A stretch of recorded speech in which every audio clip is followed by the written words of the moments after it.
Good morning বন্ধুরা।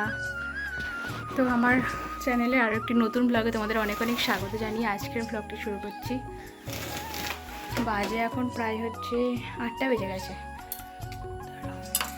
আর সবাই উঠে পড়েছে, বাবু দুজনেই উঠে পড়েছে। তো একটু দেরি হয়ে গেল, 7টা বেজে গেছিলো ঘুম থেকে উঠতে। আসলে কালকে না মানে রাত্রিবেলা কারেন্ট ছিল না বলতে ধরো মানে তখন 3টে এরকম বাজে, 3টে থেকে 4টে পর্যন্ত মানে 1 ঘন্টা 1.5 ঘন্টা কারেন্ট ছিল না। যে কী অবস্থা হয়েছে, সে বাবুকে সবসময় হাওয়া করে করে আমাকে হাত ব্যথা হয়ে গেছে পুরো। তো তার জন্যই একটু দেরি হলো। আর তো চলো, রোদটা তো কীরকম বেরিয়েছে দেখতেই পাচ্ছ, প্রচণ্ড রোদ বেরিয়েছে বাইরে, এত গরম। আশ্বিন মাসেও যে এত গরম, জানি না কি হবে, শীতকাল কবে পড়বে। তো চলো ঠিক আছে, আজ দেখতে থাকো। নিচে যাই আমি, বাবুর এখনও দাঁত মাজানো হয়নি ওকে। তো শেষ পর্যন্ত অবশ্যই দেখবে আজকের ব্লগটি, আর ভালো লাগলে একটা লাইক করে দেবে। তো চলো দেখতে থাকো। তো বাবুকে মুখ হাত ধুইয়ে ব্রাশ করিয়ে জল টল খাইয়ে দিয়ে চলে এলাম উপরে। তো সকালের দিকে আজকে আর খাবার তৈরি নেই, তার কারণ হচ্ছে কালকে রাতের আলুর দম আছে একটুখানি। তো এদিকে দেখো জুতোর এই র্যাকটা কবে থেকে পরিষ্কার করব করছি, এত পরিমাণে জুতোগুলোতে ধুলো পড়েছে না, মানে আমি যে কী করে পরিষ্কার করব একটা চিন্তা মাথায়। দেখবে আমার সত্যি কথা বলতে বেশি কিছু নোংরা হয়ে গেলে সেটা কী করে পরিষ্কার করব সেটা একটা মাথায় বড় চিন্তা এসে যায়।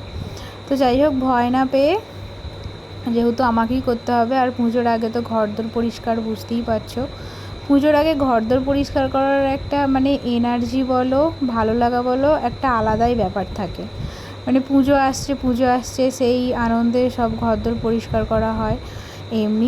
এমনি ধরো মানে ঘরদোর পরিষ্কার তো সারা বছরই রোজই লেগে আছে, কিন্তু পুজোর আগের একটা ব্যাপার আলাদা। পুজোর আগে পরিষ্কার করতে শুরু করলে মনে হয় যে বেশ কী সুন্দর পরিষ্কার পরিচ্ছন্ন হয়ে আছে সব জায়গাগুলো, বাড়িঘরদোর। তো বেশ পুজো আসছে মানে একটা মনটা ভালো লাগে। তো যাই হোক, এই জুতোর র্যাকটা ভালো করে পরিষ্কার করে নিচ্ছি। জুতোগুলো আসলে মানে এমনি খোলা পড়েছিল, তো এত পরিমাণে ধুলো পড়েছে।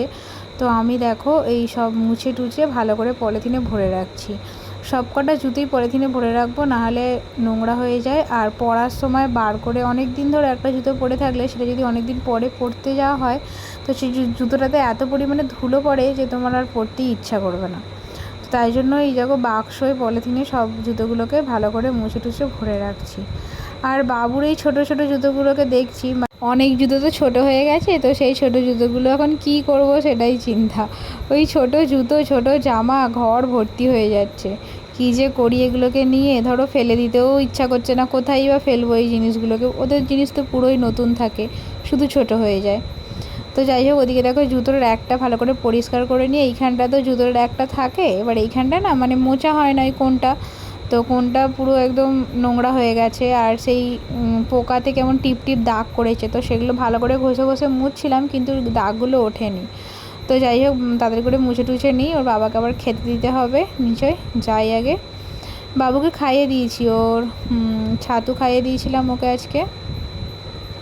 তো এদিকে দেখো ওর বাবাও খেয়ে চলে গেছে, আর বাবু এখন খেলছে। আর আমি দেখো এখানে হচ্ছে সকালবেলা নিয়ে বসেছি দুধ ছিঁড়ে।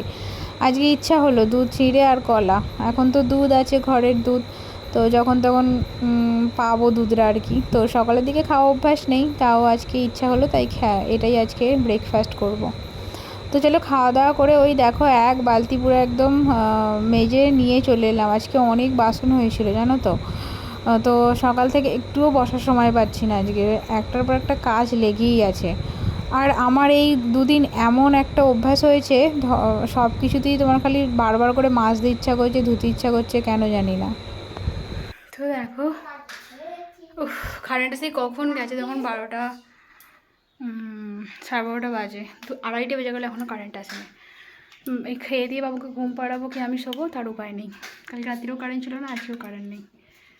ভাবলাম আজকে দুপুরবেলা কারেন্ট মানে খেয়ে দিয়ে একটুখানি ঘুমাবো, তার উপায় নেই। এত পরিমাণে গরম করছে শোয়া যাবে না। কালকে ওকে অনেকক্ষণ সারা রাত হাওয়া করেছি, আজকে আমার পক্ষে সম্ভব না হাওয়া করে করে ঘুম পাড়ানো। দেখ, আর সেই চান করা থেকে তুই এত ধুলো মারছিস কেন? তোর গা কুটকুট করবে না? কারেন্ট নেই, ঘরে বসতে পারছে না, বাইরে গিয়ে ধুলো নোংরা ঘেঁটে একসা করছে।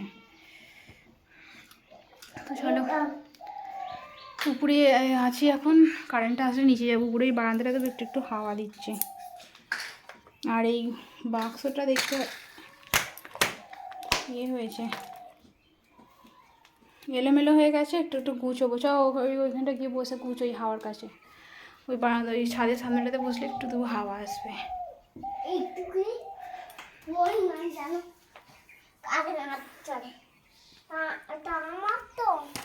কি তোমার গরম করছে বলো বাবা?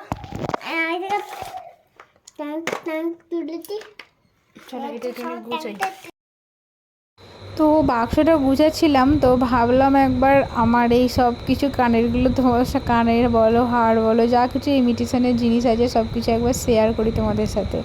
তো এখানে দেখো আংটি, এখানে হচ্ছে 3টে আংটি আছে। এই বড় বড় আংটিগুলো খুব ভালো লাগে আমার।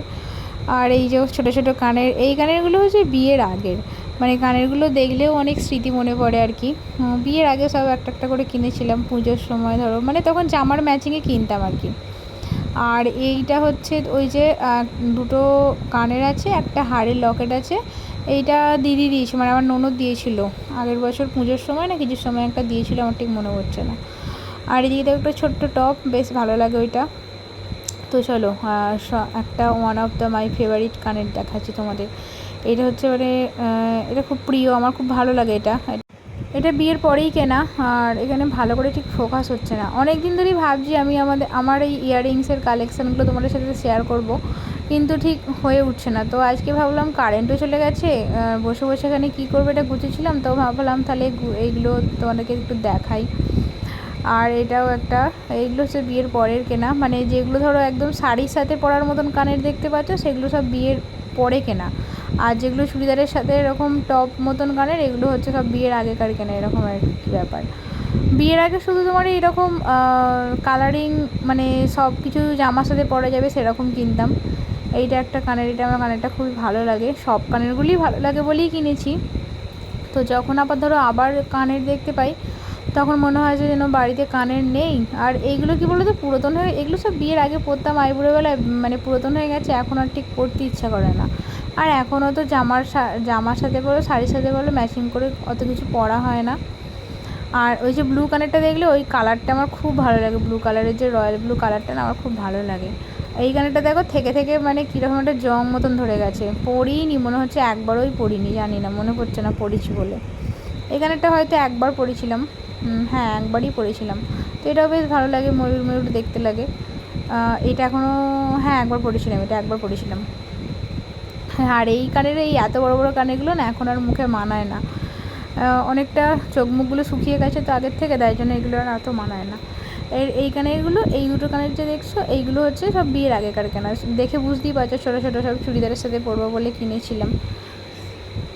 এই যে এইটা কালারিং এইগুলো মানে খুবই ভালো লাগে তখন, খুব প্রিয় ছিল কানেরগুলো, এখন তো কবেই পরেছি সেটাই মনে নেই আমার। তো আমি গুনছিলাম মোট 18 থেকে 20টা মতন কানের আছে। আর ওই দুটো হাড়ের সেটগুলো তো দেখেইছো, আগের যারা মানে আগের ব্লগ দেখো আমার তারাই জানো, দেখেইছো এগুলো। তো চলো আমার এগুলো তোমাদের সাথে শেয়ার করা হয়ে গেল। আর দিনের আলোতে না হলে এগুলো ঠিক ভালো করে মানে বোঝাও যেত না, কারণ ওই রাত্রিবেলা লাইটের আলোতে ঠিক ভালো করে দেখা যেত না, কীরকম একটা দেখতে লাগতো। তো চলো দেখি কারেন্ট আসে কি, নিচে যাই। দেখো বাজে এখন মনে 4টের মতন বাজে, 4:05, এখনও পর্যন্ত কারেন্ট আসেনি। সেই 12:30টার সময় কারেন্ট গেছে, মানে মনে হচ্ছে না কারেন্টের লোকগুলোকে ধরে মারি। তো বাবুকে যা করে হাওয়া করে করে ঘুম পাড়িয়ে দিয়েছি, এই যে এই হাত পাকা দিয়ে হাওয়া করেই যাচ্ছি আমি। আমার দেখো চোখ মুখের অবস্থা, মানে এত ঘুম পাচ্ছে কিন্তু ঘুমাতে পারছি না। তো চলো তোমাদের সাথে এবার দেখা হচ্ছে সেই বিকেলে, বিকেল তো হয়েই গেছে, সন্ধ্যেতে দেখা হবে মনে হচ্ছে। তো চলো। তো কারেন্ট তো আর এলো না, তখন 5টা বাজে কারেন্ট এলো। আমি শুয়ে শুয়ে ফোন দেখে দেখে চোখের তলায় কালি করে ফেললাম। আর এখন আর 5টার সময় আর কার ঘুম আসে বলো। তো যাই হোক, একটুখানি কারেন্ট আসার পর একটু পাখার তলায় শুয়ে উপরে চলে এলাম। জামা কাপড় ছিল সাথে, জামা কাপড় তুললাম আর এখানে একটুখানি চুলটা বেঁধে নিই, তারপরে নিচে চলে যাব। এখন তো 5টা সাড়ে 5টা মানেই মোটামুটি সন্ধে মতন হয়ে যাচ্ছে। নিচে গিয়ে বাবুকে দেখি, ওকে এখন তুলবো না, একটু পরেই তুলবো, কারণ অনেকটা বেলাতেই তো ঘুমিয়েছে, ঘুমটা ঠিকঠাক হয়নি। আর তো বাবু এখনও ঘুমাচ্ছে, ওকে আমি ডাকিনি। আর এদিকে চলো দুধটা তখন গরম বসিয়ে দিই, তার কারণ দুধটা এবার ওকে কর্নফ্লেক্স ভিজুর দেবো, দেরি হবে দুধটা জাল দিতে। আর আজকে অনেকটা দুধ ছিল জানো তো, তাই আমি কি করব বুঝতে পারছি না, কারণ এত দুধ জাল দিয়ে কী হবে, শুধু শুধু তোমার কেউ খাবে না। তো ভাবছি একটুখানি ছানা করব, ছানা কাটাবো আর একটুখানি হচ্ছে আমাদের খাওয়ার জন্য জাল দেবো। তো প্রথমে আলাদা আলাদা করে ঢেলেছিলাম, তারপরে হয়েছে না, আলাদা আলাদা করে জাল দিয়ে লাভ নেই, একসাথেই জাল দিই। এই দেখো পুরো এক কড়া দুধ হয়ে গেছে, একসাথেই দুধটা জাল দিয়ে নেবো, তারপরে এটা তুলে তারপরে ছানা কাটাবো। তো চলো দেখি বাবু উঠলো কি। তো এই দেখো ওকে খাইয়ে টাইয়ে দিয়েছি সন্ধ্যেবেলা, আমিও একটু মুড়ি খেয়ে নিলাম। আর এখন হচ্ছে পড়তে বসেছে। তো পড়তে বসে দেখছি নিচেতে ওই 3 না কি লিখছে জানি না, 3-এর মতনই দেখতে লাগছে, দেখতে পাচ্ছি 3 লিখেছে, জানি না, ওটাও মন থেকেই লিখেছে। তো চলো ও একটুখানি পড়াশোনা করুক। আর আজকের ব্লগটা তাহলে এখানেই শেষ করছি। ভালো লাগলে অবশ্যই একটা লাইক করবে আর সাবস্ক্রাইব করে আমার চ্যানেলটির পাশে থাকবে। আজকের মতন টাটা, বাই বাই, ভালো থেকো, সকলকে ভালো রেখো। আর দেখা হবে নেক্সট ব্লগে। অবশ্যই একটা লাইক করে দেবে যদি ভালো লাগে, আর কমেন্টে জানাবে কেমন লাগলো। টাটা।